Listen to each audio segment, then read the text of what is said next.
नाशिक शिक्षक निवडणुकीमध्ये महायुतीची बाजी, दुसऱ्या पसंतीच्या मतमोजणीनंतर किशोर दराडे विजयी।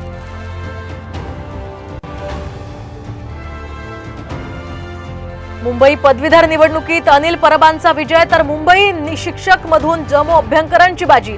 यासह कोकणमधून निरंजन डावखरे आणि नाशिकमधून किशोर दराडेंची मुसंडी।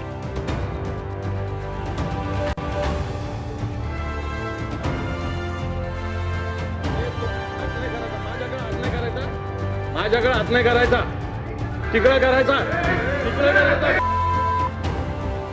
विधान परिषदेमध्ये अंबादास दानवेंकडून प्रसाद लाड यांना शिवीगाळ, बोट उगारल्यास बोट तोडण्याची हिम्मत, लाड यांना इशारा।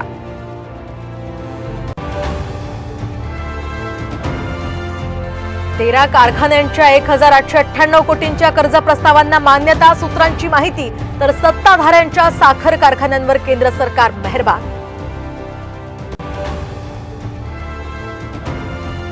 तुकाराम महाराज आणि माऊलींच्या पालख्या आज पुण्याहून पंढरपूरकडे प्रस्थान ठेवणार, तर माऊलींची पालखी आज दिवे घाटातनं मार्गस्थ होणार।